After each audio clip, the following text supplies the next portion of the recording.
slurping, Ian? Yep. You got your Diet Coke slurping? Yep. It's a CU podcast. Number 161, I believe, for Tuesday, May 21st, 2019. Still past birthday month. Alongside Ian Ferguson, I'm Pat Contry. On the show today, we'll be discussing lots of goodness.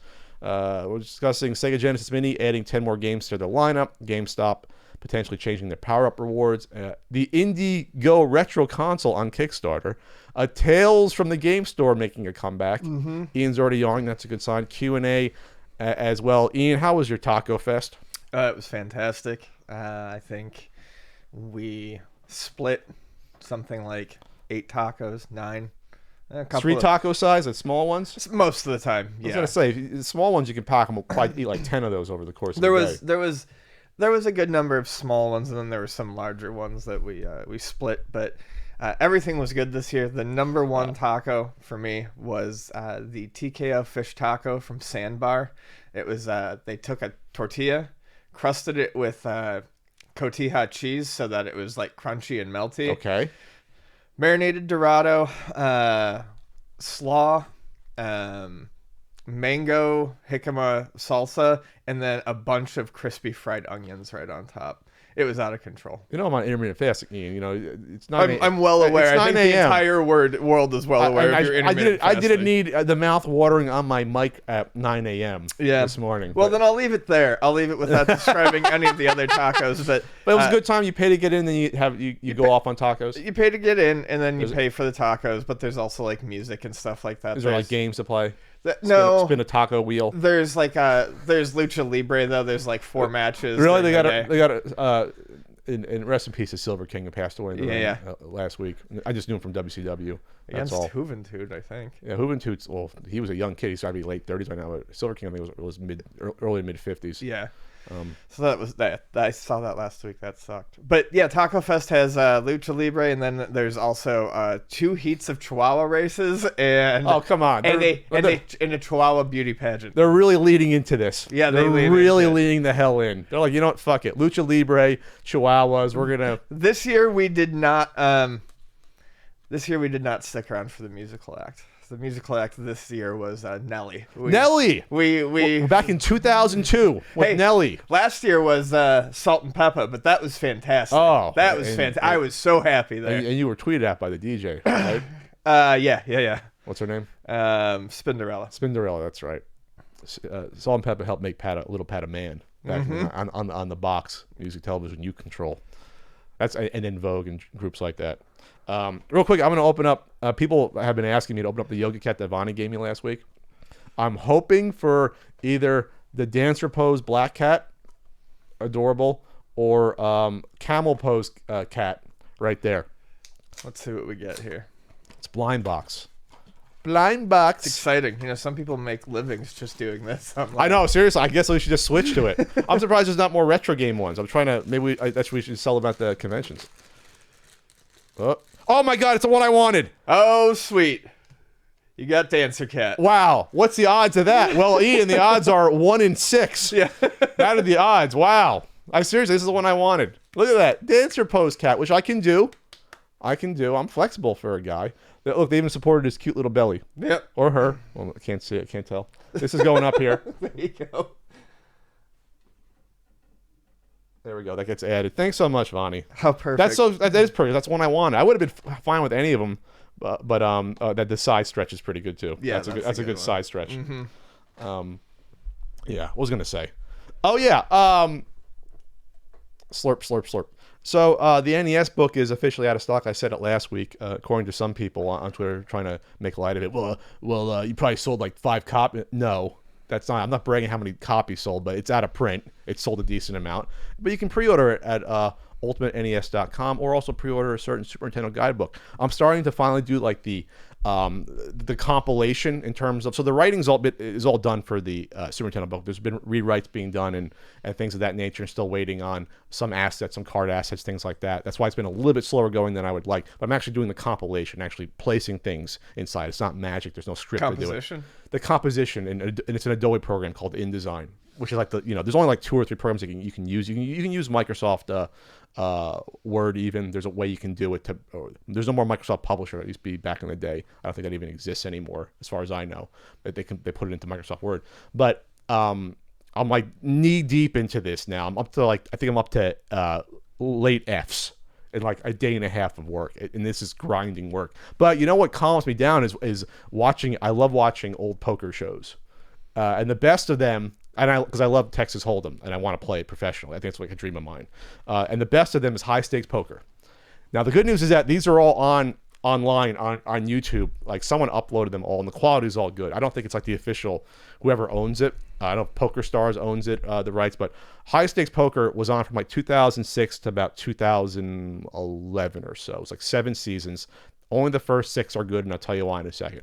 But if you like poker even in a little bit, the only thing on TV before that is the World Series of Poker, which is tournament poker, which is totally different than high stakes poker. High stakes poker is cash game poker, which is played entirely different strategy. It's a lot more bluffing, a lot more huge raises when you have nothing. Because it's cash, and people are less likely to put all their money in on cash. And people that were on the show were both tournament players and cash players, and they brought their own money. They were only paid, I think, like $1,200 an hour by Game Show Network to be on the show. So they brought $500,000 to the table. Daniel Negreanu, who has his own masterclass, which is funny, and I see his commercial. Daniel Negreanu brought $1 million one time in cash, big stacks with chips on the table. Jesus. So it's fascinating how these professionals. They act like they're playing with nothing when they're playing with hundreds of thousands of dollars of money. And a lot of pots go all in sometimes with like recklessly, with like nothing or marginal hands. And I apologize if out there you don't know nothing about poker. But I'm going to tell you why this is interesting. It's interesting just because you have such a wide array of characters. You have these like the tight, newer internet kids that are like literally early 20s. That started happening in the mid 2000s before that online poker was all made illegal in the U.S. in 2011, I think, or 12, whenever it was, Black Friday, when they knocked down the 3 big sites online. But then you have the old guard, like you have guys like, Jesus Christ, I can't believe the old cowboy, Doyle Brunson, who was like one of the original guys that would like do like the barnstorming games like in the 60s, driving around Texas when guys trying to like rob with shotguns. That's how, when poker was illegitimate still. It wasn't a legitimate thing yet. And so he's there, and he's got the old school style. He literally wrote the book on Texas Hold'em. And he's facing these young kids. And then you have like these amateurs with way too much money that get in, like these restaurant tiers and people that they know they're out of their element. They know that they're getting outplayed, but sometimes they hit a hand. Right. So they're in there too. And like Jerry Buss, who passed away, he was on the first season, ex-owner of the Lakers. And then you have probably the coolest person on the planet, Sammy Farha, who is probably best known for being the runner-up, I think it was a 2003 against Moneymaker, who was the amateur that sort of kicked off, him winning the World Series of Poker, sort of kicked off this modern poker era. And Sammy Farha is a Lebanese businessman who has the slick back hair. He's got the gold chains, the jewelry, and he has he has a cigarette hanging out of his mouth.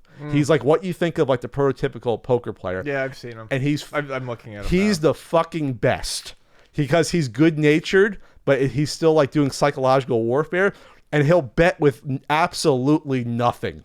He'll just bet with nothing, I got 7-4 offsuit. Yeah, I'll put in 2,000 and raise it up. And he's such good natured about it that he made those episodes so fun. And then you get brilliant guys like Phil Ivey, who used to be known as like the best poker players in the world, and he was like 29, 28. And then you have this awesome commentary by AJ Benza, who used to be Hollywood Stories, and then Gabe Kaplan, who was Welcome Back, Kotter. Yeah. He was a poker player for a while, and Gabe Kaplan was so hysterical, and their chemistry was so good with AJ acting as a straight man, and then Gabe Kaplan doing the one-liners and with the setups, but also having really good insight into the game at the same time. Brilliant show. If you like poker at all or curious, check them out. They're all on YouTube. Someone has a playlist of all of them. Just look up High Stakes Poker. First season's a little shaky. Season 2, it gets going. And then for some reason, they got rid of AJ Benza for season 6, but kept Gabe. And then for season 7, they got Norm Macdonald, got rid of Gabe Kaplan inexplicably. And then so season 7 is terrible because of that. Not that Norm was bad, But Norm did not have the insight of someone like Gabe Kaplan, who had played poker for like 45, 50 years, or 40 years. Gabe Kaplan was like 60 at the time the show was on. But anyway, that's all I'm going to say about high stakes poker. You ever know if you ever watched it or not, but I love the show. And it's actually therapeutic. It's like ASMR almost to hear the chips all getting shuffled by the players and they hear the commentary. So that's all I'm going to say about high stakes poker. I've never been able to follow poker as like a visual thing. Like It's very strategic. I mean, it is. I've always enjoyed the game, but I haven't played since I moved out here. But I used to play with the people in the kitchen at the restaurants that I worked with. What would you play? What game? Hold'em. It was Hold'em? Okay. Yeah. And I was pretty decent. I mean, I always left with money, not losing money. So you play with like tip money? Yeah, and I mean, it was so big in Buffalo for a while that everyone had their case of fancy chips. Oh, mid-2000s? Oh, yeah. Yeah, and everyone had the fucking table. Like they had You buy a little kit that had all like little case that had all the chips in it and the pack of cards. Yep. And yeah, like I said, my friend had like the full Texas Hold'em table, and sure. we used to go play. And it's a fascinating game. I did fine. But yeah, I liked it for the strategy. It wasn't so much the money that mattered to me, and I just fell off of it. Yeah, it combines. It's a card game that perfectly combines psychology with analytics, and you have to be good at both in order to play. Even online, you have to know there's psychology to online as well, and analyzing patterns. I just love it. It's brilliant. As I said, I'm gonna retire and just become the Hold'em player. You're gonna see me. I'll be the new Sammy Farha. I'm gonna slick my hair back, all the cigarette hanging out of my mouth, or all the gummy hanging out of my mouth, just like that. Mahjong is similar, actually. Is it? It's very there's psychology involved. There's a lot of psychology, a little bit of luck, and a lot of psychology. Well, then it's like Hold'em. Okay, so Game of Thrones came and went. I had not seen a single episode, and I used to have HBO at the condo, and I just never got into it. I just never did. I know it's picked up a lot of steam in the past like 3 years, where it's like you can't avoid it. Vonnie just started watching it, so I've seen like the first season and a half or something. Now that I'm watching it, I kind of wish I had watched it as it was going along, because it's really not a bad show. No, it's a great show. That's why it's lasted 10 years. Yeah. 8 seasons over 10 years. Is that what it is? Yeah, just about. But so I've tried to stay away from some of the more recent spoilers, but I've seen most of them. So watching now, I'm like, well, it's still well acted. It's still well done. It's still fun to watch. It's tons of money put into it. I mean, from what I hear, this last season was only 6 episodes, but each episode was like an hour and a half or 2 hours. They're like movies almost at this point. I think they're just hour-long. They're just hours? Episodes. Yeah. Okay. Oh, then I read that like the Night Battle took them like 2 months to film for like that one episode or something ridiculous. This was basically like filming a couple of movies back to back this last season. But what was I gonna say? I remember watching the previews for way back, was it 2010 or whatever, and I was like, oh, I love Sean Bean. Look, there's Sean Bean. It looks like Boromir. He's coming back to be in this show. Then I found out that next year he got killed off. I'm like, what happened to him? Oh, he's dead. I was like, so I couldn't even get into it because I would have got into it just for Sean Bean.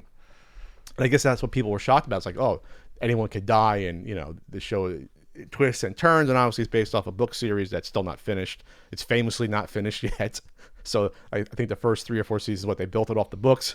I think everything. I think it was starting with season 7. I think was no books to build it off anymore. Or it might have just been 8, but I know that it was like 7 or 8 was. I think it's been at least a couple seasons from what I've seen. It was just gonna fly. So I guess J.R.R. Martin probably told him this is the direction you should go. I guess he probably should have outlined it to him. George R. Martin. Yeah, George R. Martin. As I said, did I say George R. Martin? You said J.R.R. Martin. I said J.R.R. Martin. Mixing a little Tolkien. Oh, okay. Yeah.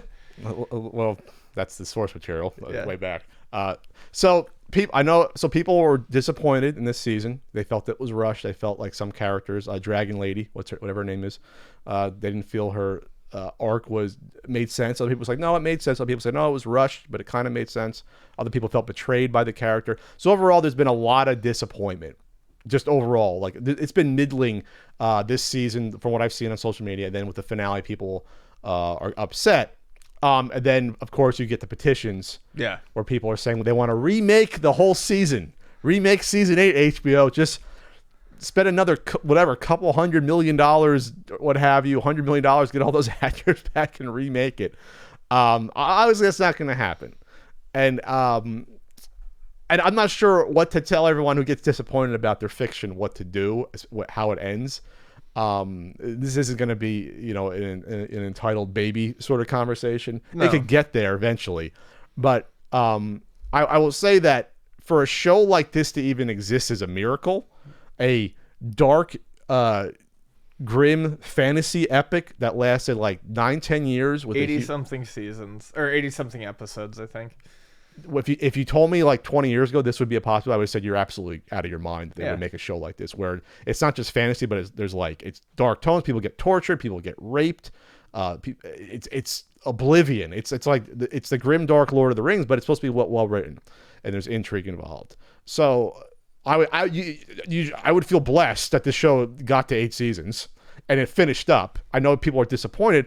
One of the actors, I think the actress who plays Sansa Stark, who also plays Jean Grey, plays Dark Phoenix, that's coming out soon. She said these petitions are and the backlash is disrespectful to the cast and the crew and for what they put in. And if I was in her shoes, I probably would think something similarly. It's like we busted our asses off to do this, and we can't satisfy everyone and all the people behind the scenes that made this happen. So yeah, of course people have a right to be upset, but I mean, God, I don't know what else you could ask for. Nothing, almost no show ends perfectly. There's very few shows that. I was going to say very, very few shows. I mean, lots of shows. Mad Men it was near perfect. I thought Mad Men, and that's regarded as one of the best shows ever. Cheers had a pretty good ending. And that was the biggest show, probably the 80s to early 90s was Cheers, and that ending was huge, and that people were satisfied by that. I feel like HBO is king of making great shows that don't end particularly fantastically. What's another one that you Sopranos, from what I've heard. Oh, no, from what I've seen, Sopranos was just really misunderstood, and people looking back like, well, no, that was a brilliant ending in retrospect. How it goes to black. That's Tony getting capped. Well, that's what I always... Tony got killed. That's what I always kind of assumed. Yeah, but all the hints are there, and people just didn't pick up on them. Oz and... I loved Oz. Was that pretty much the first big HBO show? It was. I think it was the proto. Yeah. I remember watching the Seinfeld SNL skit. That was the most hysterical thing ever. Seinfeld goes to Oz. It was the funniest thing because they got all the actors in it. It was great. I loved that show though. But yeah, the last season got fucking weird and stupid. I never watched it. Talk about a dark show. I'm not sure I want to watch that one. That's one. That's a reason why, like, when people say Game of Thrones is really dark, I'm like, maybe I'm all right not watching it. I can't do a lot of dark TV. I don't. Yeah, it's weird because I'll avoid really dark TV, and then if I start watching it, I'll slowly get acclimated to it. Yeah, it's exposure therapy. But I'm not.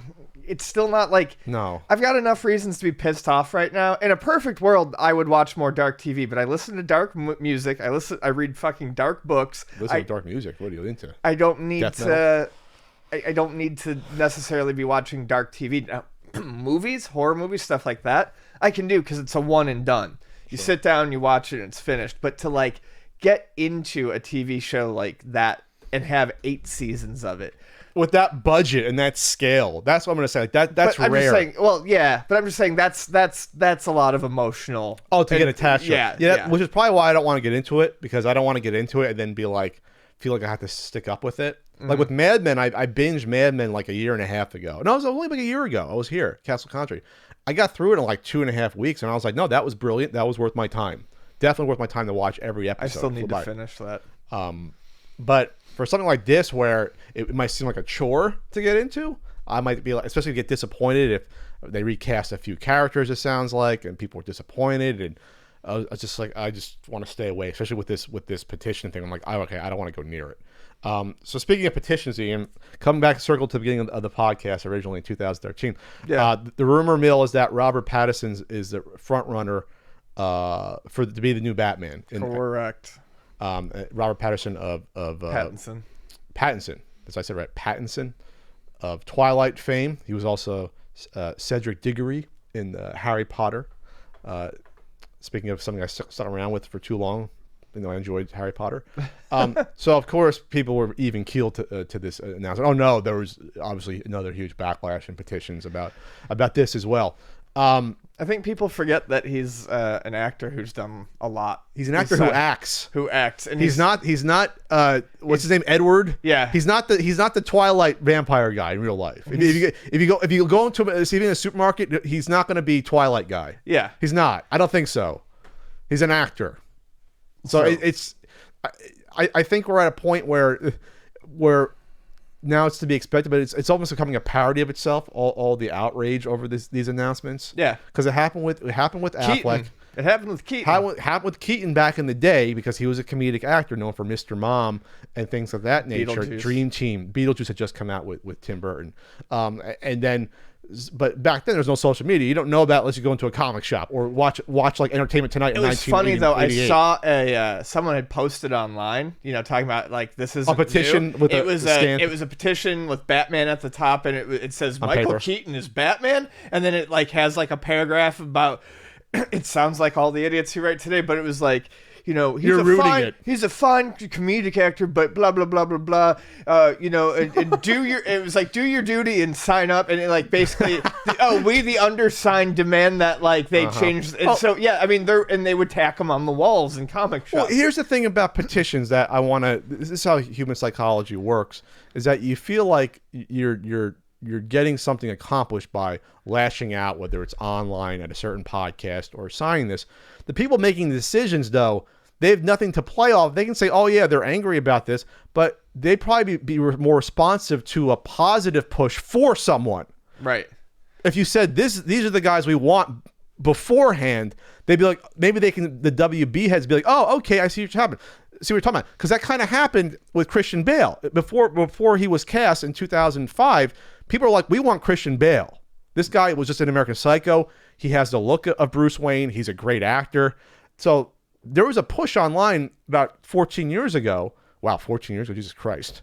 15 years ago, 2004. I remember going on, back then it was like Ain't It Cool News and like Dark Horizons websites, right. Back then before social media, where people were like, we think Christian Bale will be great. And they must have heard that because they cast Christian Bale. Everyone was like, holy shit, this is dream casting. And it worked out fantastic. So I think studio heads are more bound to respond to that versus we hate you, fuck you, do it our way. Sure. Yeah, because if you're in that position, you'd be like, well, this is nothing to work off. You make me feel like a piece of shit. Fuck you. Right back. Yeah, it's not constructive. It's not constructive. Coming from someone who gets criticized, often. It's not constructive at all, and it just hardens people in the decision-making position. So Robert Pattinson, though, has been putting up good acting chops from what I hear. He's been acting well in indie movies the past six years or so. And reportedly, he doesn't even like Twilight. But guess what? He's an actor. He's got to get paid. So I just found out that he actually does a commentary track on Twilight. Okay. Where he trashes the whole movie while he's talking. I really want to see that. Okay, that's. I don't know. I know nothing about Twilight. See that. So Robert Pattinson could probably get cast and do extremely well. The same way. Well, we didn't complain about the Affleck casting at all. We complained about the direction of the whole DC series. The casting was the least of my concerns. But with Heath Ledger, the same thing happened back in 2007. People went out of their fucking minds when he was cast. Oh, he's in all these rom-coms and Brokeback Joker and making joke. No, he's a great actor. So the fact that he can play a gay cowboy and play rom-com stuff, he has a range. He could do the Joker. Yeah, and he did it extremely well and won an Oscar posthumously. So relax. Wait for this shit to come out. I'm sure the director will know early on whether or not he's shit. They do things like auditions. They do read-throughs. They do costume tests, makeup tests. They know whether or not someone's going to be shit beforehand. Now you walk in, they throw you a fresh costume still sealed in the bag, and off you go. Remember, they recast... I'm Batman. They recast Marty in Back to the Future. Like, they were basically done filming the movie. They filmed, like, most of it and had to reshoot a chunk of it. Who was originally Marty? Oh, I forget. I feel bad because they won't release any of the footage out of respect to him, but people want to see it.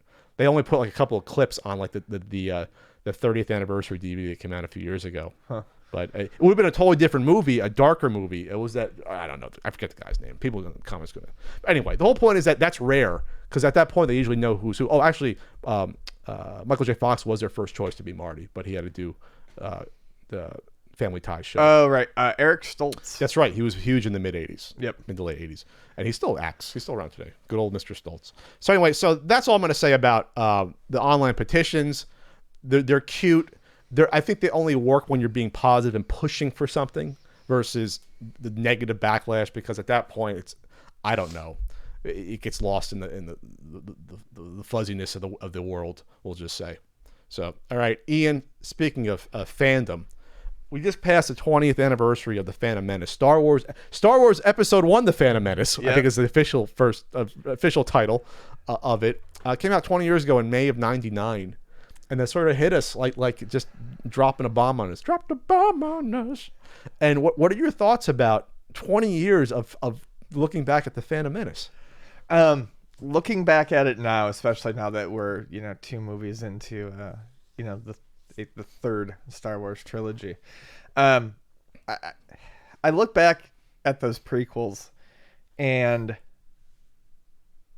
I realize that while I like the idea of them in terms, like the story could have been very interesting. Could have been.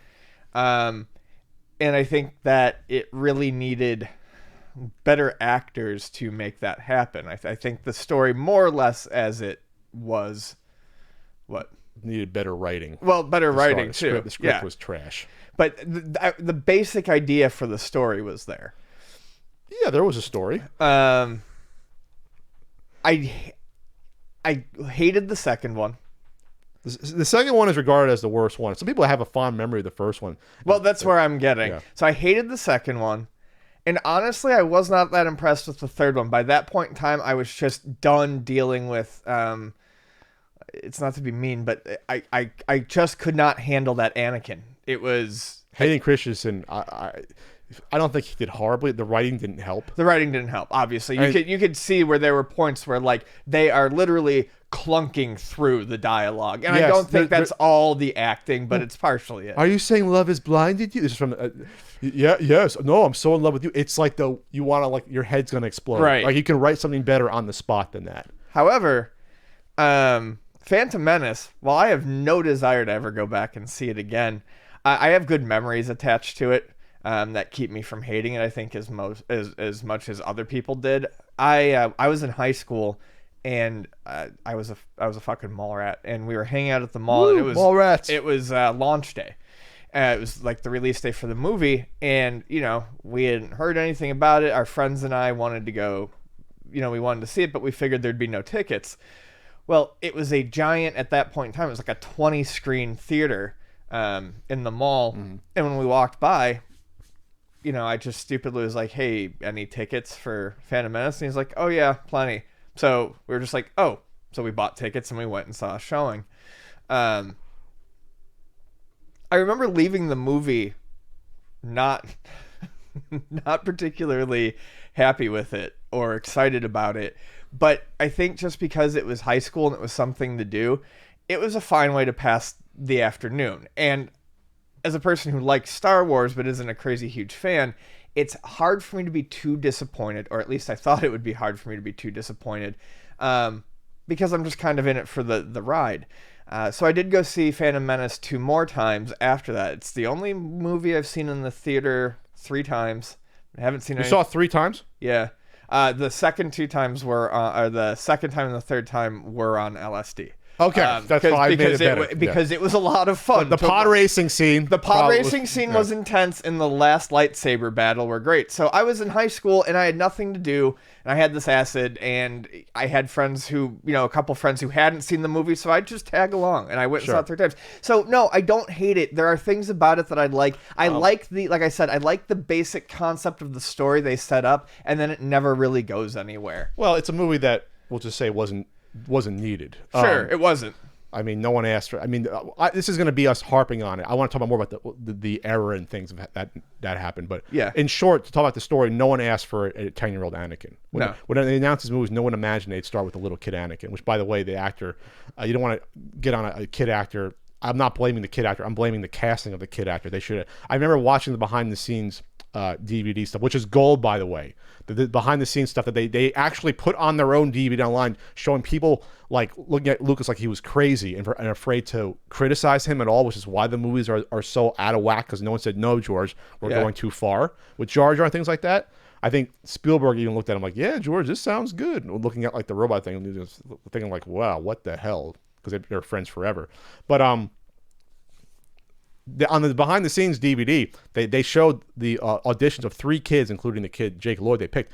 The other 2 were far better, but one in particular, he was like, you could see in him, in his kid performance, how he could be like, he was brooding as like an 8-year-old. You're like, ooh, this kid could be Darth Vader. And I was like, that's a kid they should pick, and they don't. Like, Lucas was smiling at Jake Lloyd so much. I was like, wow, that was the worst choice you could have made out of the 3. Again, not blaming the kid, but you went in the wrong direction. Yeah, that's not I want to talk about though. I want to talk about just the buzz around this. This was like the first movie where there was like a huge fucking like, oh my god, this is coming a year from now buzz that I can remember. Yeah, same. Maybe Independence Day, maybe.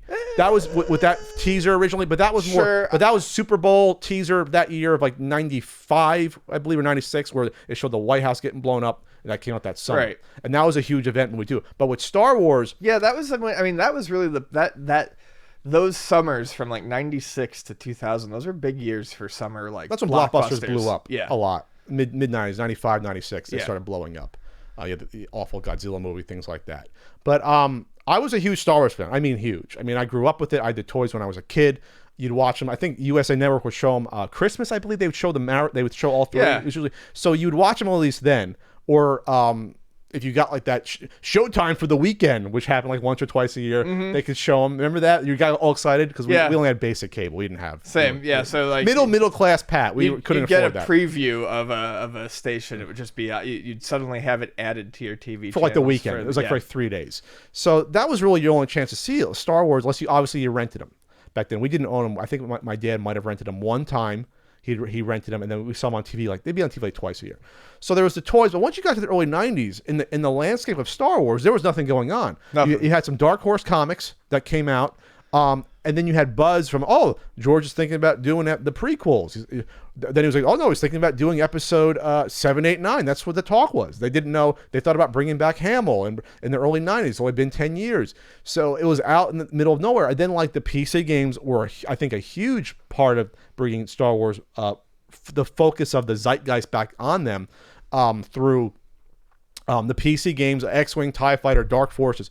The N64 comes out, then you get Shadows of the Empire novel, and then the N64 games I thought were huge for pumping it back up. Oh, what's this, Star Wars? We got new stuff. We got Shadows of the Empire. We got things like that. We got Rogue Squadron. That's coming back, and those were popular games. Shadows of the Empire, those commercials were everywhere. Yeah. Everywhere. Which, by the way, that's not canon anymore, which pisses me off, all that shit. Well, it's a Disney thing. They didn't even keep Shadows of the Empire or Dark Forces, which I thought was dumb.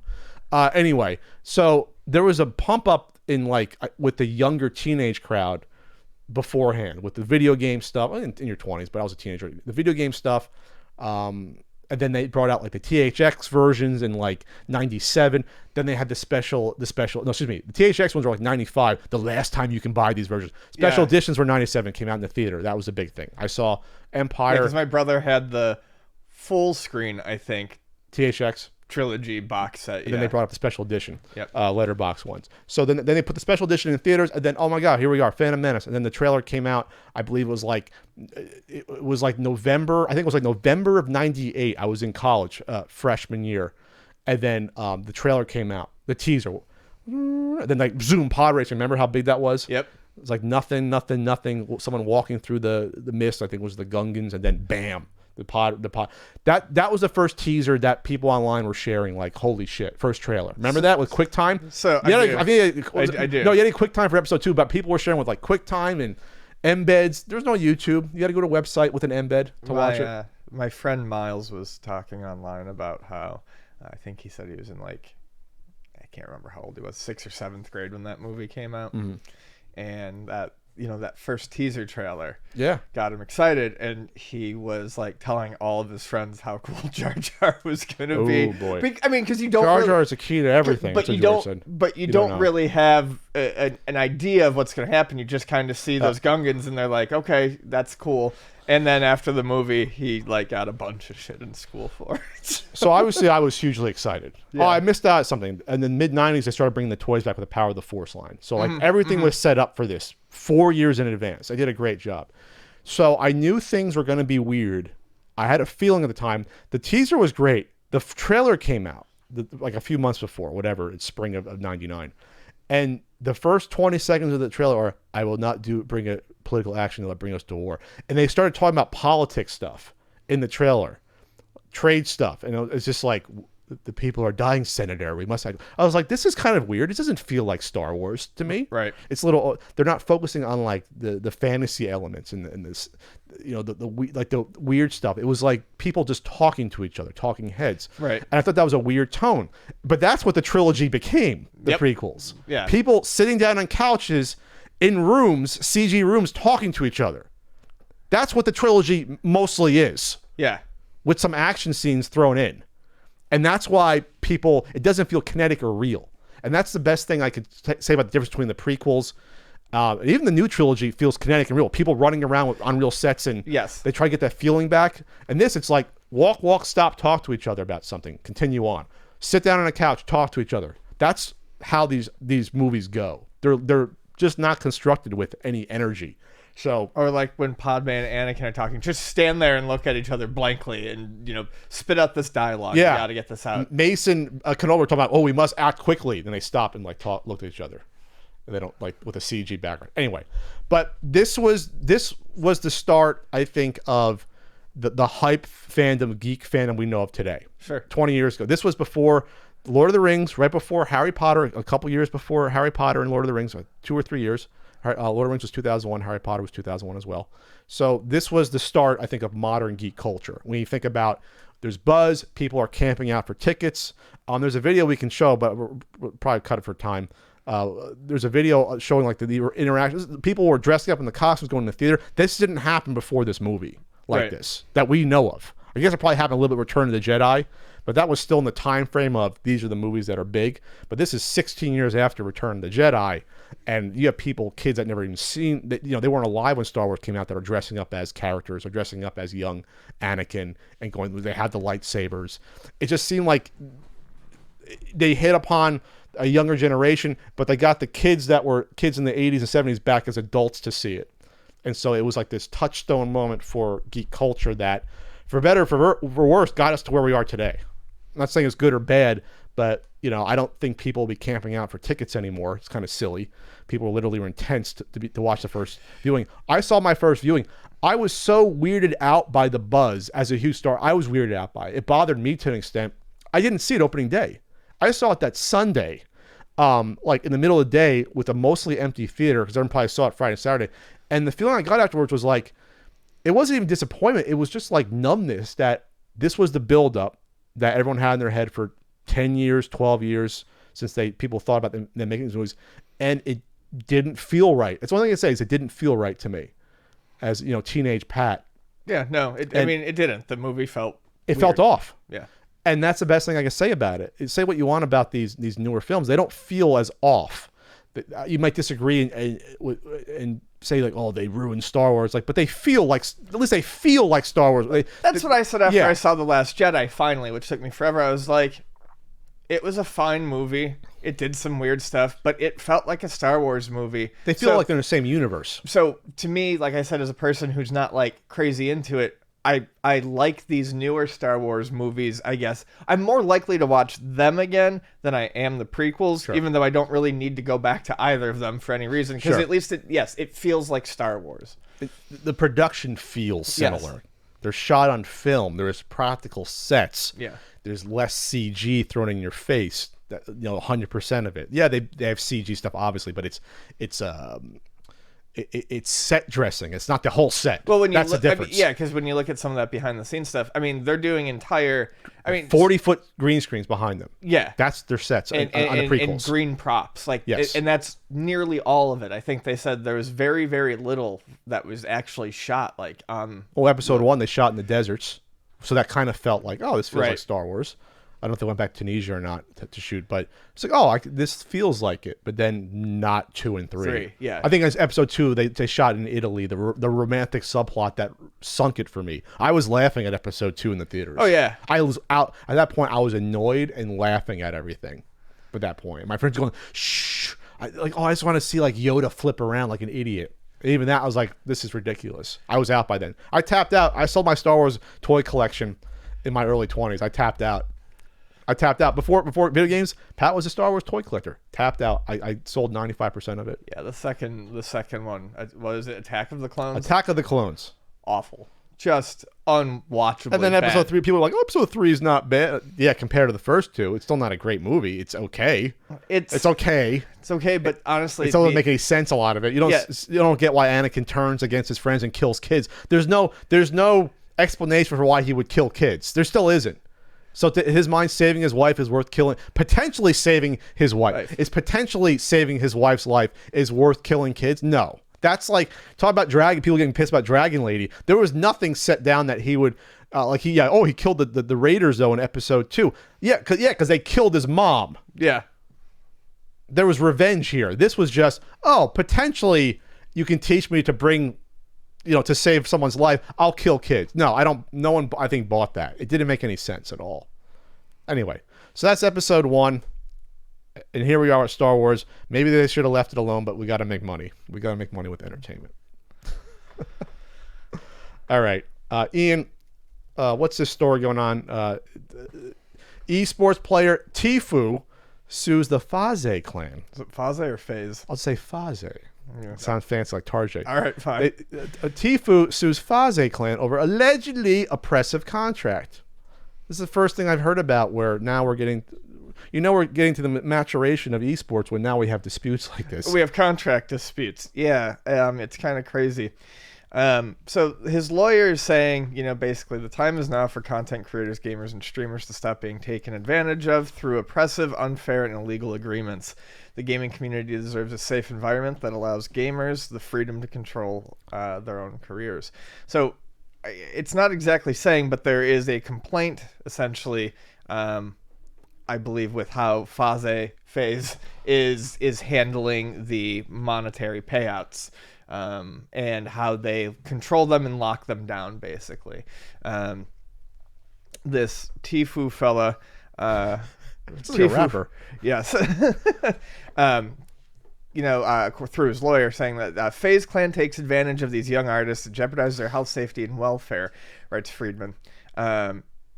Tenny says FaZe Clan pressured him to live in one of its homes in Hollywood Hills with other young YouTubers, where he says he was given alcohol before turning 21 and encouraged to illegally gamble. Okay, so I guess if you're in the clan, you're streaming, you're doing stuff besides being a pro gamer.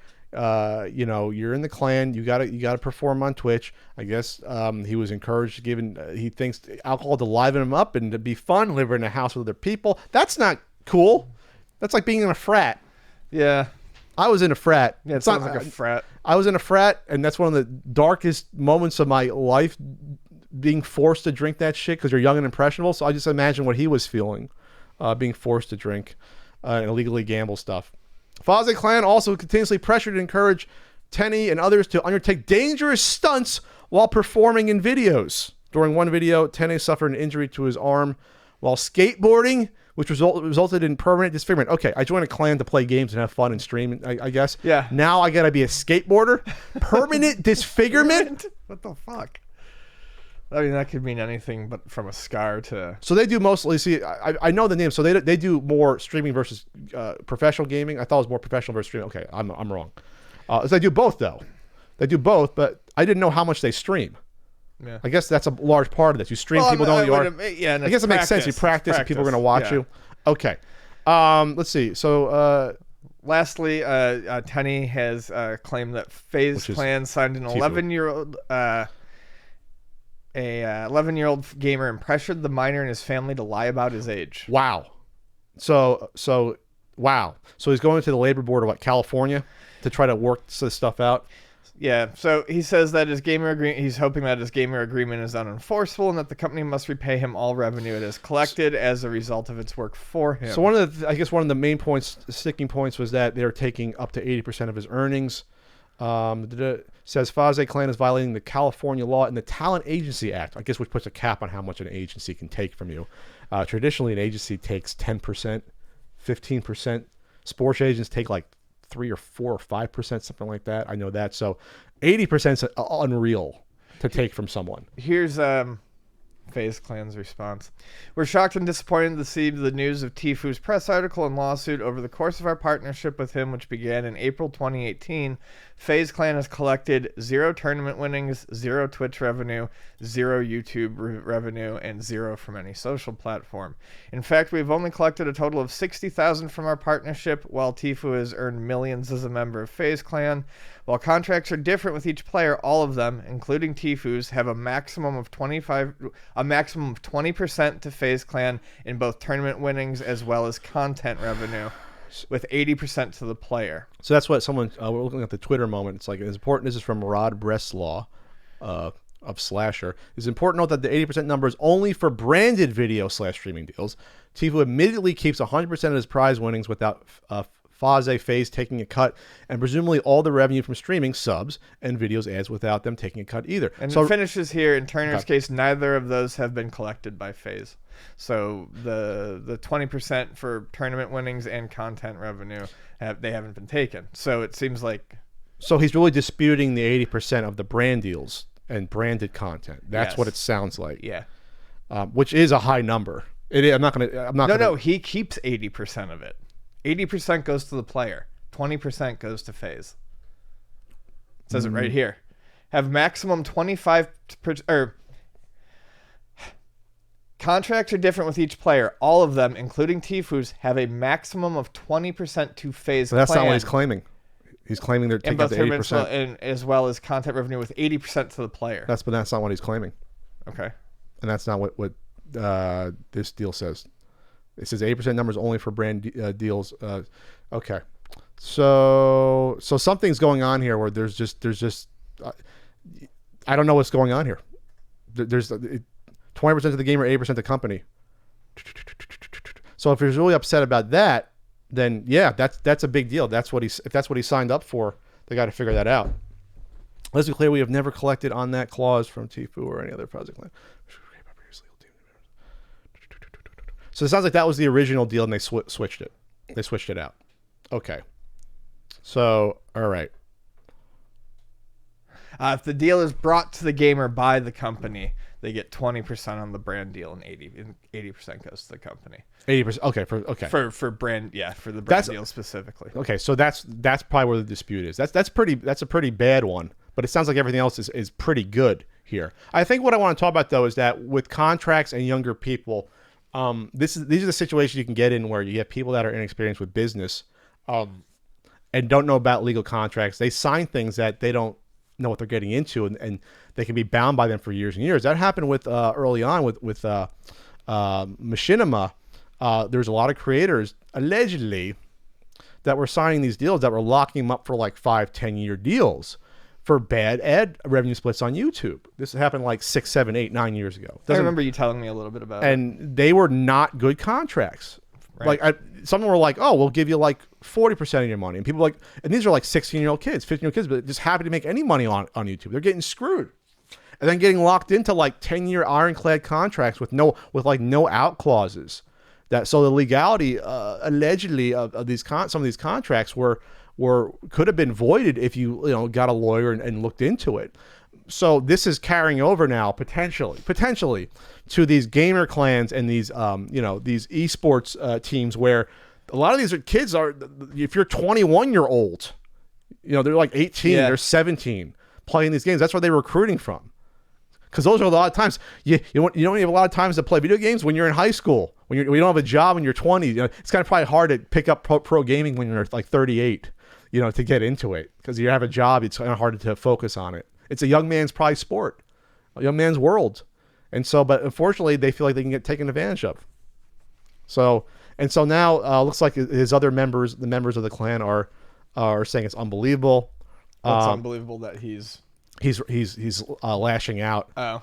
Maybe he's just pissed about the skateboarding thing and being forced to drink. He feels. Who knows the actual motivation? Faze Banks says he has what? He got a tattoo. I got code Tifu tattooed on my body. Imagine how fucking stupid I feel right now. So the clan member feels betrayed by this move. Maybe don't tattoo esports players on your. Honestly, right fuck being professional. This is from Faze Banks. I like saying Faze because that's big Z. This is so beyond numbers and contracts. Homie, I called you, my family at Tifu, and not only did I get blindsided, but you can't return a call. I'm fucking crushed, dog. Wow. Okay.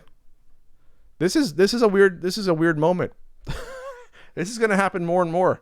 I think as esports matures, you're gonna have disputes. You're gonna have people saying they got screwed out of money or owed something more. And these are young kids. Yeah. These are young kids that don't have experience with business. Some will feel they got screwed. Some will feel that egos are gonna get involved. This is the start of it. This is the first start of like Kyrie versus LeBron, and Kyrie leaving the Cavs. Because he gets called kid by LeBron and gets pissed off and goes to the Celtics and regrets his decision 2 years later. Sorry, basketball, sports ball talk there at the NBA. NBA's great right now, by the way. So, all right, this is an interesting moment, I think, and I guess this is going to come out in the lawsuit what exactly is going on here. But it sounds like the 80% of the brand deals, that's what's the crutch of this whole disagreement. And yeah, but if you force me to skateboard to be cool on YouTube and I feel pressured, that's bullshit. But I guess that's how you keep your name up in the news and get views and things. So. Sure. The CU Podcast is proud to be working with NordVPN. That's what I use to keep myself safe online, and you can too. If you care about the privacy and security of your information, NordVPN is giving you 66% off a 2-year plan when you go to nordvpn.com/CU Podcast or use code CU Podcast at checkout. VPN stands for Virtual Private Network, and today having a VPN is more critical than ever. Why? If you're doing anything online, your information and browsing habits are out there for anyone to get a hold of. When you use NordVPN, you have access to over 4,000 super speedy servers in 62 countries, and those connections secure your information using military-grade encryption. That means your information and what you do online is nearly impossible to track. They got the app for your phone, Android devices, laptop, iOS devices, and one account lets you protect up to 6 devices. So one is all you need for on the go at home. The folks at PC Mag made NordVPN their editor's top VPN choice on top of all that good stuff.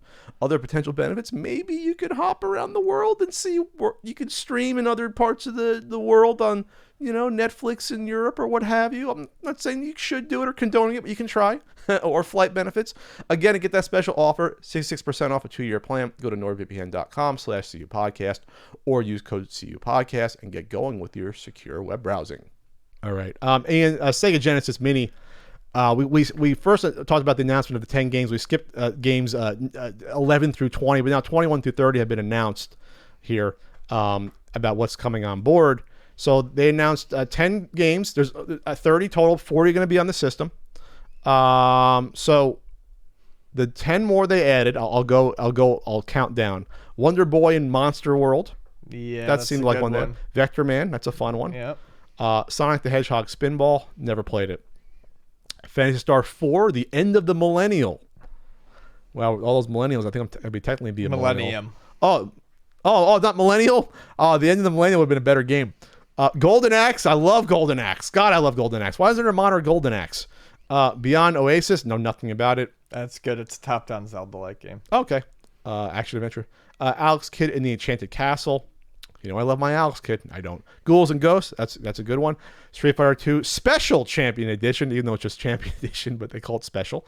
And then the big one people were talking about was Mega Man: The Wily Wars, since it was never brought over to North America. Yep.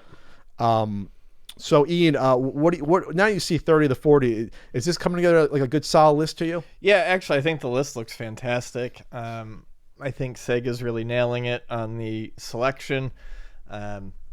Certainly better than Sony did with the PlayStation Mini. And I feel like if you were a Sega fan growing up, this is hitting a nice chunk of I think stuff that is nostalgic that people remember playing and definitely want to play, and stuff that maybe they haven't played but is still very good. For instance, Wily Wars, we've never had that over here in the U.S., so that's going to be... And that goes for how much is that? I'm gonna look that up. How much that goes for? I don't know. You can get repros, but yeah, to actually get a European copy, I'm not certain. So that's a big one. But also like Wonder Boy and Monster World is a great game, and that one's a cult favorite. Phantasy Star 4 End of the Millennium is really, really long, and that game generally goes for about $100 now, complete. So they're definitely putting some value on this system.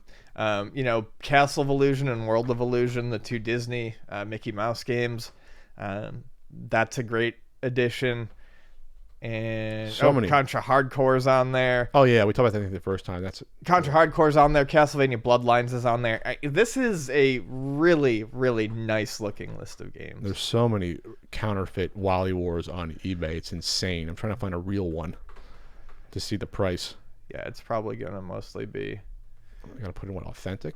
Did you do Wily Wars Mega Drive? Because that's what it would be.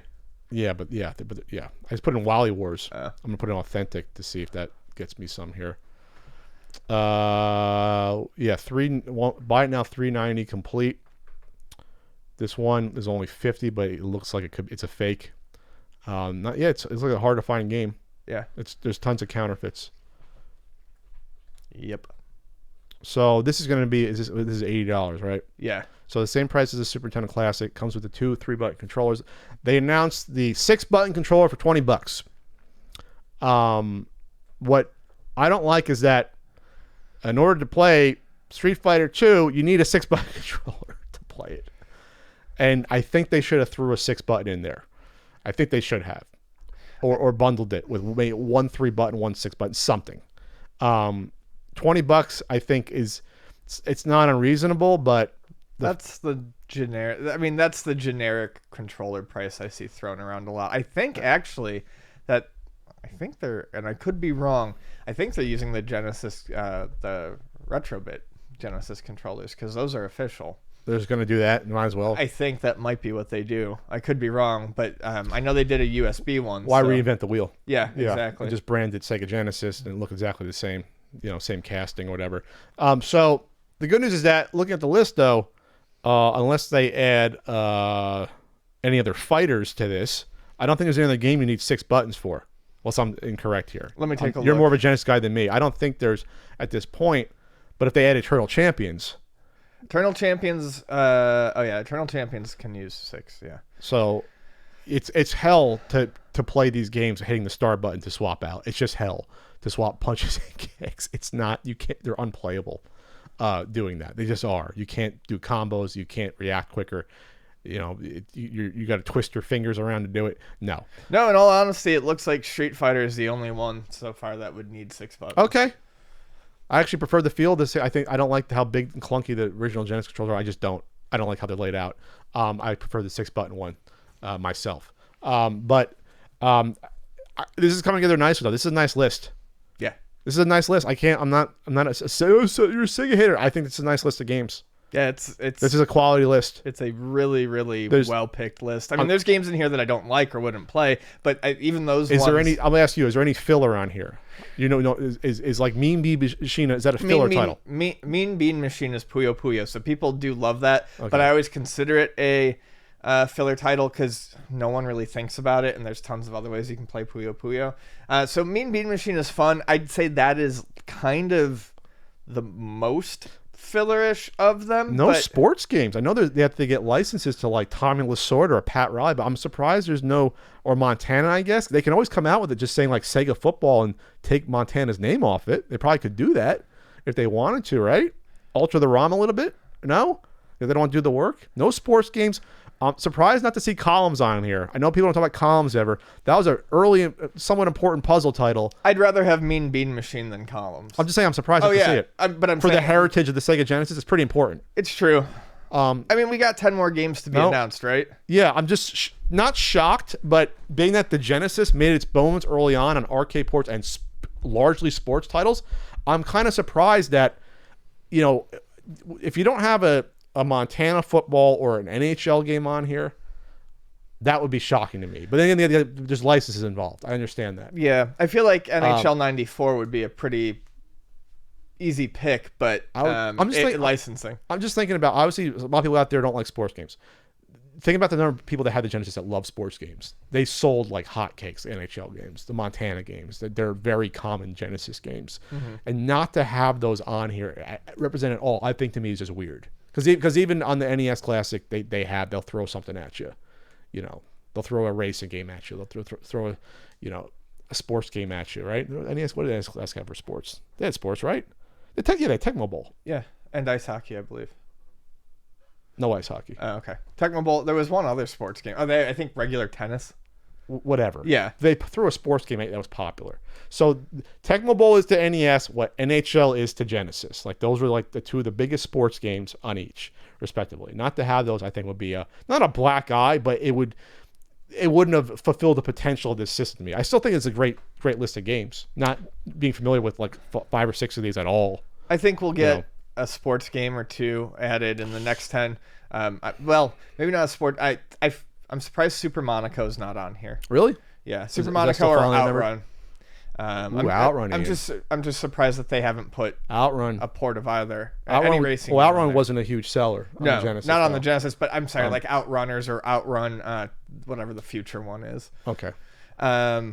But yeah, and I think we'll probably see another fighting game. I have a feeling we'll probably see Mortal Kombat 1 or something like that. No Buster Douglas boxing? No Come on, he was no Moonwalker? Nope. No moon. Like I'm talking about, these are like the old school Genesis games that helped define the system early on. These are like the black box games of the Genesis. Moonwalker, Buster Douglas, Tommy Lasorda, Joe Montana. Like those are the games that the Genesis does era, the first year or so, that before Sonic came out. The 89, the 89 era, the 89 to early 90 era, or 90 era. Sonic was early 91. So, all right. Yes, he was. Anything else to add? No. Okay, moving on. All right, Ian, we got some GameStop news to talk about, don't we? Yeah, we do. GameStop is doing some shit. I mean, it doesn't matter anymore. GameStop is going to keep trying to do these things, and then they're going to go under. I used to be, I'm not pro GameStop, but I used to think that just because of what they were. Do you hate gamers by hating GameStop? Yeah. I think you hate gamers. Yeah, because of just because they've been around for so long. I never really put much thought into them going away. Now I think they're going away. Okay. We're getting to the point where the decisions are bad, and I don't think that they can get themselves out of it. What they're doing now is it's in a beta. Pro members are now going to get a $5 reward certificate every month. That's like having an extra $5 in your pocket, they say at the beginning of a month. A total of $60 in annual reward certificates, but you can't use those as rollover, so you can't build them up. So each month you have $5 to spend. Yep, and you have to spend it or else it doesn't roll over to the next month. And the Pro costs $20 a year to begin with. Okay. So when you look at it that way, you're gaining $40 back. Yeah. Yeah.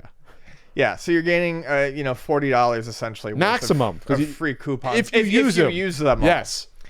So now it's showing, it compares the memberships, points for every dollar spent, et cetera, et cetera, et cetera.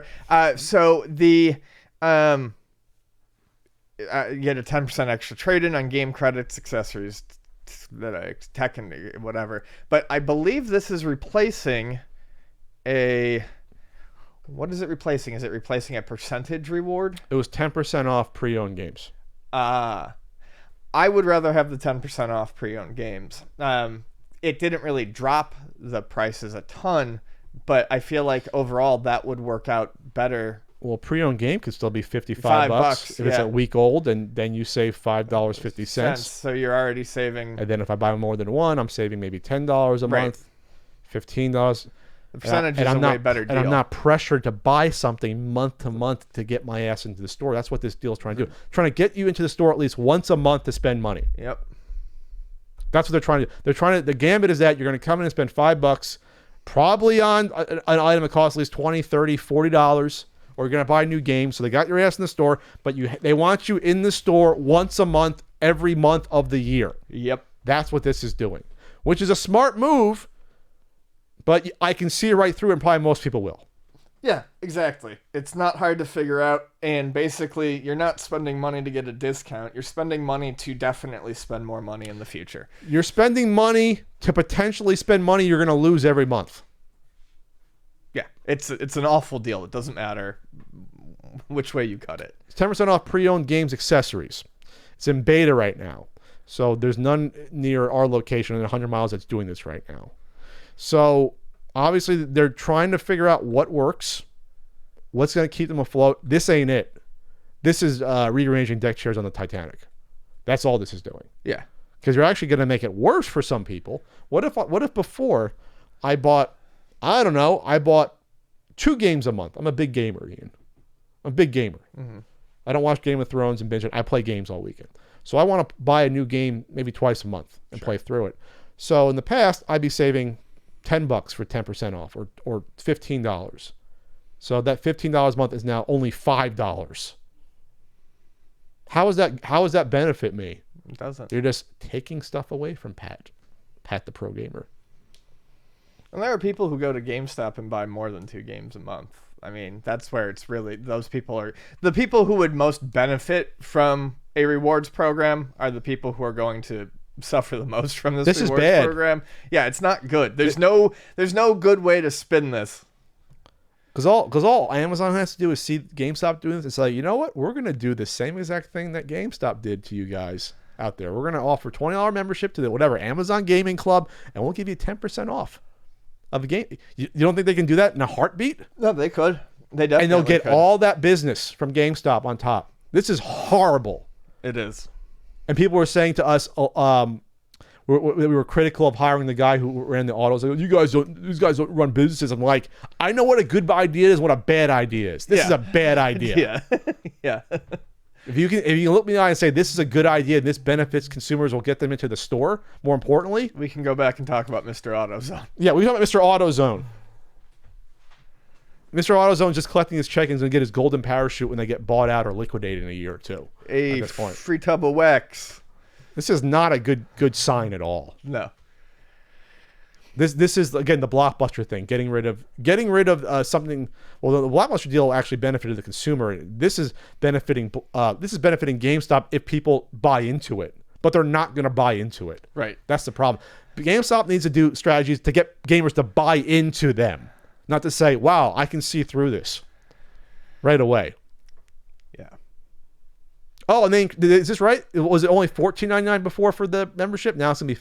Yeah, it was. Only, I thought it was $12.99. Oh, so they're increasing the price of the membership on top of, and you get less. and you get less value on top of it. No one is going to do this. Holy shit! Wow. Okay, I didn't see that. Do you think that there's a possibility that this is like an earnest attempt to just get people to stop, and then they don't have to give any reward programs? This is like industrial espionage. Yeah. If there was a store chain rival, I would say they hired a guy to do this, make this decision. Yeah. Holy shit. This is fucking awful. It was okay. It was $15. Now it's gonna be $20. Holy shit. So the extra. This is horrible. So basically, you're losing your discount. You're paying an extra $5. You're getting that $5 back. So you're paying $14.99 essentially for a program that now offers you nothing. You have to spend the $5 in that month. Yeah. At GameStop. So the maximum value will be $60 if you spend it. Yeah. The maximum. Over the course of a year. Over the course of a year. You can't just blow it all at one time and say like, okay, I want $30 off of this game. I'll use no. You got $5 off a game this month. Next month, then you get $5 off a t-shirt that you go into the store for. This is fucking terrible. Don't ever criticize me and Ian again for thinking that, oh, you guys ran a business, you'd be going out of business. No, I wouldn't come up with this bullshit. Yeah. I'm not sure what I can come up with GameStop at this point in time. It's not this. This is awful. Wow. Well, it's only in beta, so they might realize that no, our stores are now have no customers coming anymore. It's not gonna last. It's not gonna last. They can't possibly go through with this all the way. If these rolled over the $5, it would still be questionable. Yeah. But I would say, okay, there's still some value there, even though you got to maybe wait for the rollover in a few months. Maybe you get $20 off a game. If they allowed that, I might say this is okay. If it's still bad for the people that spend a lot more money, like you said. Yeah. It's still bad. Right, and those are the people who want to be part of those things more than, I mean, normal people don't, like normal occasional shoppers don't. I'm annoyed. I am annoyed by this. All right, but me and you know nothing about business. No, not a thing. All right, Ian, this is an interesting.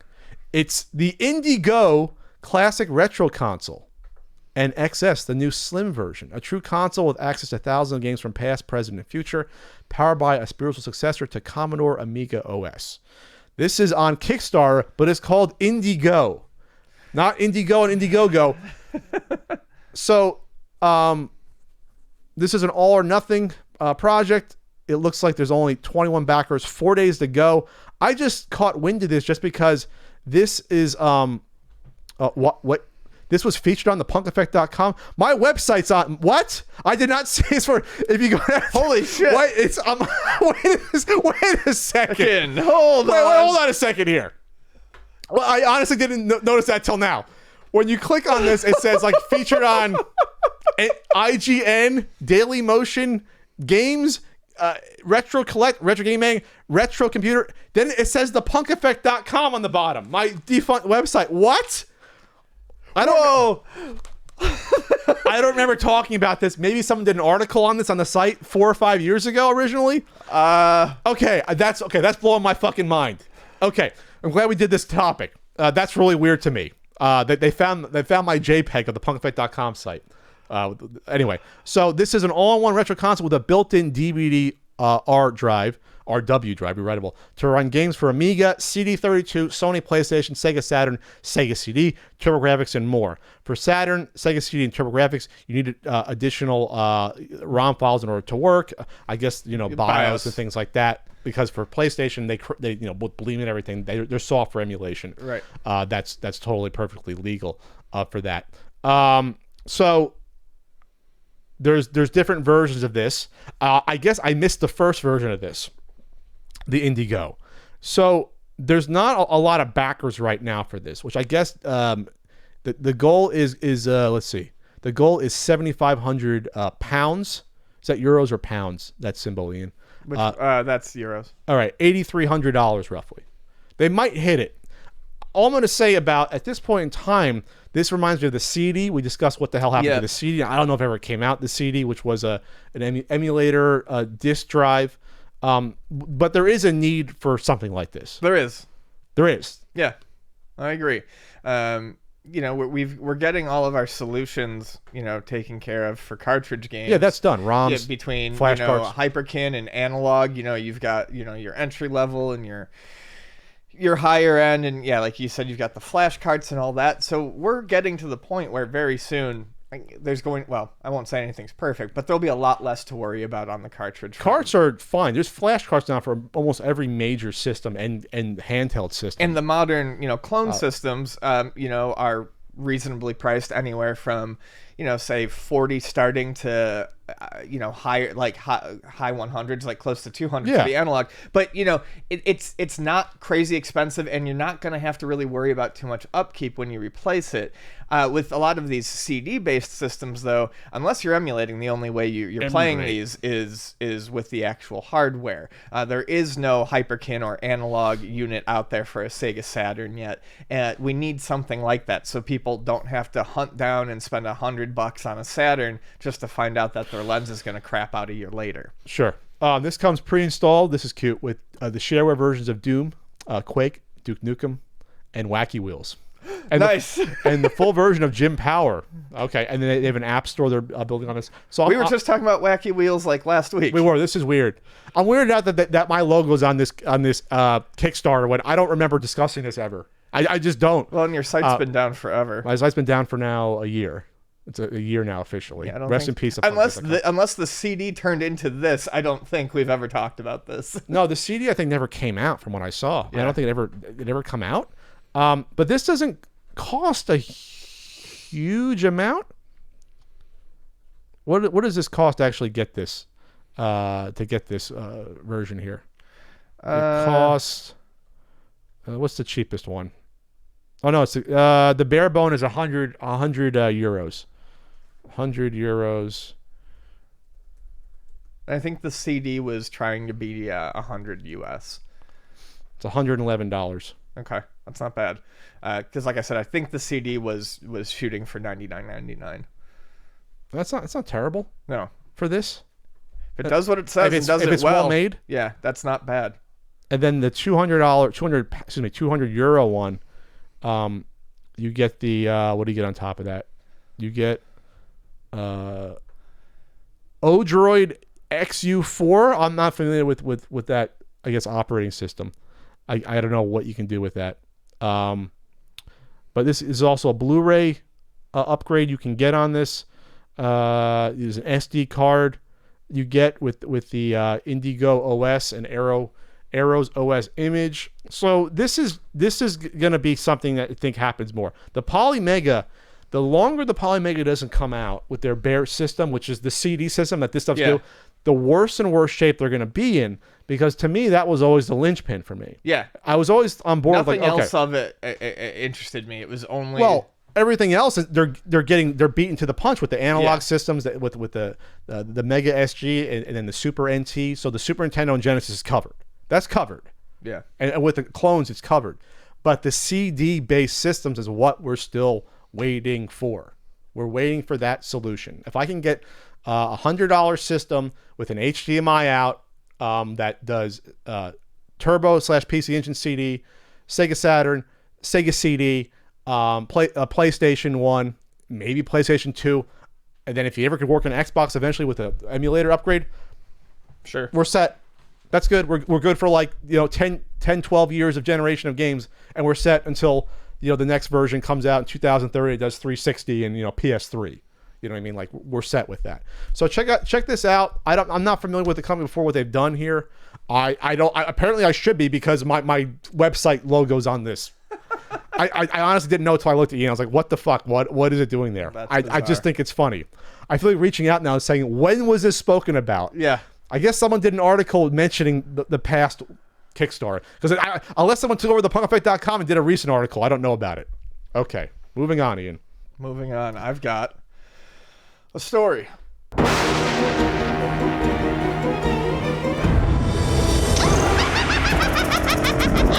Tales from the game store. Intro's done now. Yay, I waited. So, this is a fun one. I'll only tell one of them. I'll save the other one. So, it's 7:30, and night's wrapping up. And a guy calls me on the phone. And I answer. Yeah, who's this? This is Ian. I work at Luna Video Games. All right, well, that PS3 you sold me, it doesn't work. It doesn't load games. Is this a Strikes Back? No, it's not a Strikes Back. It's just another... It's just... So I say, okay, I didn't sell any PS3s today. Did you get it like a previous day, or when did you pick it up? And he's like, I got it from a girl. I'm like, okay. Like our employee, Lane? Yeah. I'm like, okay. So I'm like, explain to me what's going on. He goes, well, I put the disc in the system and nothing happens. Okay. He goes, and I think the system's missing a piece. Like, what do you mean? He goes, well, I put the game in the system and nothing happens. He goes, but the top of the system is flat. And I'm like, okay, so at this point, I'm already getting spun around and very confused. It's flat. It's flat. And I said, okay. And then he goes, oh, when I press the eject button, nothing comes out. And I'm like, okay, that means you don't have anything in the system. And he goes, no, there's nothing to eject. I go, which version of the system do you have, sir? And he goes, I don't know, it's the slim one. Okay. So I'm like, okay, that it could be the super slim or the normal slim. I'm like, okay, I said, we test everything before it goes out. I said, it's definitely working. I said, we haven't had any, PS3s go fast. It couldn't have been in here for very long. Mm-hmm. I said, if it's broken, obviously we're sorry and we'll take care of it. But I'm like, just walk me through what you do. He's like, well, I have it plugged in like I'm supposed to and hooked up to the TV. Okay. And then I put the disc in. I'm like, where does the disc go in? And he goes, well, like I'm telling you, it's flat on top of the one part. So I put the disc in and lay it flat. And I go, okay. In my head now, I'm starting to get an idea. I go, okay, so you're using a super slim. He's like, I don't know. It's just, there's, no piece on top. I'm getting angry because he's just like, he's not explaining anything properly. I'm getting angry because I don't. So I realize that he's talking about the super slim. The super slim is the one where you hit the eject button and the top slides over. It's just a like a click, like a trigger. So when you hit it, it's not like you press it and it makes a motor go. It just slides it over. It's an ejector. Yeah, and it slides it, and then it exposes the CD drive, and you drop the CD in, and then you close it, and then you turn it on. So I finally get that figured out. And I said, okay, and now close it. And I said, and he's like, oh, and then I turn it on, and nothing happens. And I said, okay, you have to close it. I said, this is the problem. I said, you're not closing the PS3. So at this point, I can't. You mean he wasn't closing he's not closing the disk drive? Yeah. He wasn't closing it. No. So at this point, I can't believe that we're getting this far. That it's this far gone. And I said, he's like, well, what do you mean? There's nothing to close. And I said, sir, put your hand on top of that side and just slide it closed. And he goes, there's nothing to slide closed. And then I'm like... So he doesn't know, but the drive bay needs to be closed? Yes, he has no idea that the drive bay needs to be closed. So I'm like, sir, I said, we close in like 15 minutes. I said, I can't help you. I said, I don't know what else to tell you. I said, we wouldn't sell something with a missing piece. I said, but you're telling me there's nothing to close. What does he think is missing, though? He thinks the part that you slide over is missing. You mean to do it automatically? No, you're supposed to take your hand and do it. There's nothing automatic about it. But what piece is missing then to him? He thinks, okay, so this is a piece that hits it in? No, a hand comes and hits it? This is the side, this is the top of the system. Okay? Yeah. This is where the CD goes. Okay. There's a cover. Okay. You hit the eject button. It pops out. Slides this way. Okay. Nothing pops out. It's the cover slides. Oh, the cover slides. It slides across the other side of the system. Okay. You drop the CD in, you slide the cover back over, and you hit the power button. Oh, so it's not a drive that comes out. You just slides it. Oh. Yeah. So you just slide. So he's thinking a piece was supposed to come out on top of that. No, he says there's no piece to cover it. Oh, I see. Right, okay. but see, now you're understanding why I was so confused, because what do you mean? I'm like, we wouldn't sell it with like just a piece broken off. So I'm like, sir, at this point, I can't help you anymore over the phone. You're going to have to come in tomorrow. Lane will be here. Or if you want to see me, Super slim, I'll be at the other location. And then he gets mad. Well, why are you going to be at the other location? Like, because that's where I work tomorrow. It's adorable. I've never seen a super slim PS3. It's cute. Oh, yeah, they're cute. It's adorable. And I said, that's where I work. And he goes, no. I was like, but Lane will be here. I said, so, whichever store you want to come into, you can. Because I usually tell people if I have like a long conversation with them on the phone and they can't come in, but I'm going to be somewhere the next day, I let them know so they don't have to re-explain everything if something's going wrong. So he goes, oh, no, why are you going to be over in the other store? I'm like, that's where I work. I said, Lane will be here. And he goes, no, this ain't the business. This ain't the business. I'm going to be right there. And I said, sir, it's 7:50. If you get here after 8, I said, I'm closing the door and I'm locking it. I said, I'm not waiting. Because in my head, I know one of two things is wrong with this system. One of two things. Either he doesn't know that the door needs to be closed. Okay. And he's still not doing it right. Like, even though I told him, I said, put your hand on it and slide. Or he had mentioned that he'd bought it like 2-3 days ago and that he had left it in the bag. Okay. And he's like, and I pulled it out now, and now this is all screwed up. The other thing in my head that I'm thinking is, like, he left it in a bag, it got kicked or stepped on, or someone picked it up, and maybe, just maybe, that piece had actually gotten ripped off somehow. Okay. That would have required a lot of force and effort, but that's the only other thing I can think of.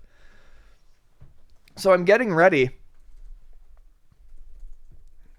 and I'm getting ready to close up. And I mean, he's been he's like just been an asshole. He's taking like all this time like to respond and being snarky. Why don't you just hang up? Well, so I get off the phone. He comes in like 3 minutes before closing. I'm thinking I'm not gonna see him. He comes in, walking in with this fucking big dick all hanging out like he's a tough guy. How old is he? He was probably like 25. Okay. Maybe probably older, like 30. He was closer to probably our age. He puts it down and he goes, and he reaches into the bag and goes, "This is exactly how I got it from you guys," and pulls it out. Okay. And I got so pissed. And I said, "You put your hand on it and you fucking slide it shut." You just showed him. Yeah. He's like, "Well, I didn't know. I haven't used this model of PS3 before. I've only had an original." I said, "I told you on the phone." I said, instead of calling me up and giving me shit, Google it, motherfucker. I said, you could have just tried to close it like I told you on the phone. I'm sorry. At that point, I had no patience. I told the guy what to do on the phone, and then he starts mouthing off and giving me shit, and then comes in, and he doesn't know how to close his fucking PlayStation 3. He doesn't know how to slide the door closed on a PS3. On a fucking PS3. So he looks at me, and I'm like, and that's that. And I hand it back to him, and he, like, his face gets so red, and he starts watering in the corners of his eyes. And he turns around and just walks out without saying anything. I don't know. Because he's embarrassed and he's angry and he got humiliated. Yeah, I don't care. There was no one else in the store. I would have just Googled it. I would have Googled, like, I never saw one before in person. I would have just said Super Slim PS3, like, unboxing or something, and would have saw that. That's how you do it. Or looked up the manual if you didn't know. But the fact that he didn't even try to put his hand on it is weird. He didn't try anything. That's He just weird. wanted to be fucking pissed off. That's just fucking weird. Like, I don't know what he was expecting. Was he, like, doubling down on a gamble? Like, did he really think we would have sold something like that? I don't know. I guess, I mean, he probably saw it working before he bought it, right? Yeah, and he would have had to have seen it with the lid on it. What happened is, I mean, there's that eject switch. What happened is in the bag somewhere on the way home or whatever, it bumped the eject thing and so basically it came off. The cover came off. It doesn't like fall off, but it just slides over. So he was like, what the fuck is this? It doesn't look like a complete system because it's missing part of the top. He's an idiot. Basically, yeah, it was one of the most idiotic encounters I have ever had with a person. Wow. And I'm really good about like being patient these days about being patient. But no, you're gonna call me up and talk to me for 15 minutes about how this is screwed up, and you're gonna make it hard, and you're not gonna explain things and answer things I say. And then when I tell you to, sir, please look at it. I know this sounds silly, but there's a cover you can slide over, and sometimes it looks like it's hidden. Can you please put your hand there and try sliding it over? And he's like, yeah, there's nothing to push over. And then he brings it in 5 minutes later. Well, and I literally closed his PlayStation 3 for him. All's well that ends well, Ian. I guess. Anyway, I gotta wrap up soon. So let's do that Patreon. Left. All right. We got a Patreon poll topic, and I screwed up last week, and I put multiple entries was the default on a poll topic. So we're going to keep the integrity of the Patreon poll. And you can go to patreon.com/CUPodcast. In third place, Ian, 18% garage sale etiquette. What is proper? Communication, testing systems? No one gives a shit. 18%. In second place, Pat's terrible Suncoast working experience at 38% strong, which means...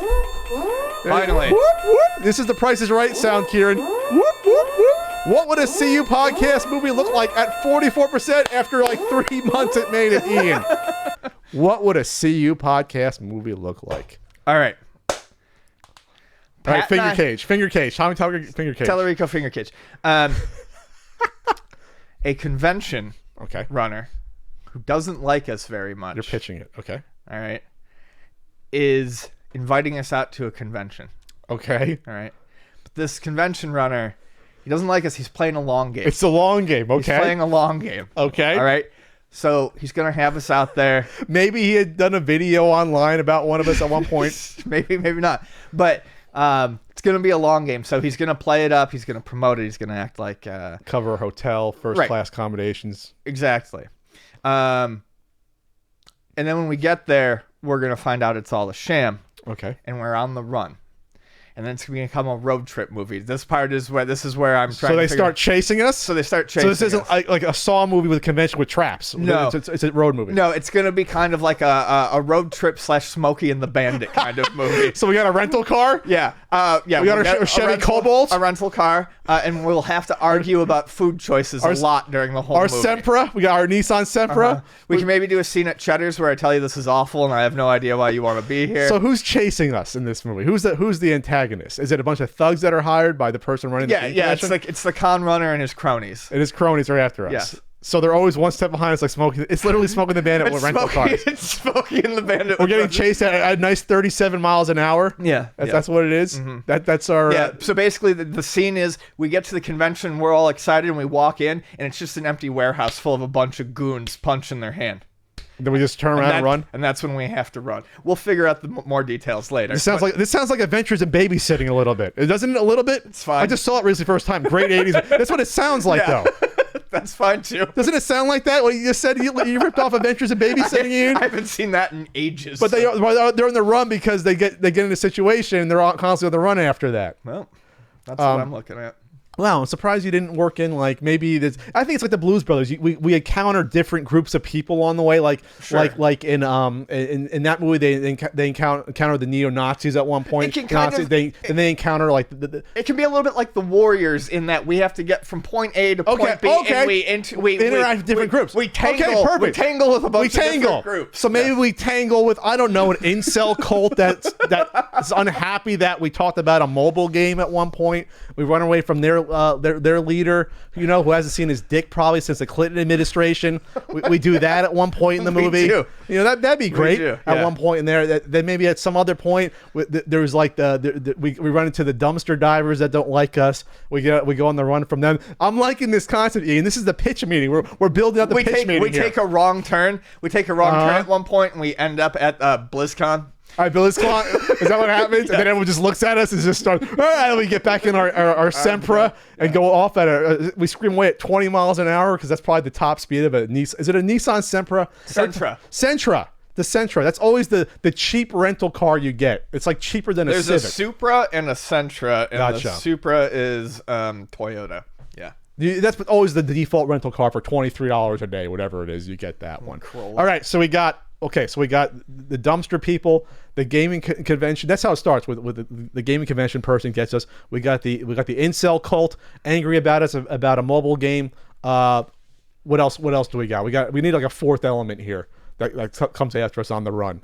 Just everyone just angry at Patney, which doesn't happen in real life. Everyone loves us in real life. We need a fourth element of someone that's come after us. I was gonna say you gotta work in a tech reviewer maybe. I was gonna say after we dodge all of the original problems, someone from our past comes out. Okay. Someone with the last name Kennedy. Oh, there's a Kennedy. Maybe someone in politics. Ian, is that what you're referring to? Yeah. Once we get back, once we get back to California and we think we're in the clear. We're not. No. We have someone that maybe used a shell of a former video game console to like form a tank of some sort. Uh-huh. You have we'll just call it the chameleon tank. Yeah. Comes after us. The tank chameleon. And we got our Nissan. We're trying to weave away from the tank fire. Yes. Now we got to write this movie, Ian. This is how we go out on top. This is how if you want us out there, everyone who hates us, you want us off of YouTube. This is how you do it. You fund us the $200,000 to make the movie. We won't have time to do the podcast anymore. That's right. We'll do the CU podcast, the movie. By the way, shout outs to the artist who did the comic cover of Ian and I. That was that was great. What's his name? Percy Havoc is the name. Percy Havoc. Yeah. All right. I'll share the image again. That was fantastic. Yeah, it's real Ian great. with the power of the purple popsicles. And Pat with his Nintendo Zapper. I had the six pack in that nice. I looked svelte. Yeah, you did. I was like, you know what? You give me a little too much credit right now. I'm trying to work at it. I got some methods going on. I'm trying to do it. But I think that's the key though. We got them all though. We got like four. You need like four elements. Yeah. We got the dumpster people, incel cult, with the leader who hasn't seen his dick since the Clinton administration. We got Kennedy, and then we have the nefarious person running the game. Yeah. There it is. That's how we write it up. So in the future, you can vote patreon.com/CU podcast. You get Ian's writing. He'll have a writing tomorrow or later Probably today. today. Let's do it. And then you can pre-order a certain Super Nintendo guidebook at ultimate.snes.com, or you can pre-order the third print run of the NES guidebook. I've only sold about 100 copies twice. That's what. Only sold 100 copies. I admit it. You got me out there. Yeah. It's like running a lemonade stand. I only sold 100 NES guidebooks. That's all I sold, Ian. Not thousands. That's all I sold. And then we're gonna be at Missouri Game Con No, you'll be at Missouri. I'll be at Missouri Con. Game. I'm sorry. I'll be at Missouri We'll Game. be at Long Island Con together. August 10th and 11th. And I will be at Too Many Games June 19th to the 21st in Oaks, Pennsylvania. So that's it for this See You podcast. We will see you in a week. Bye.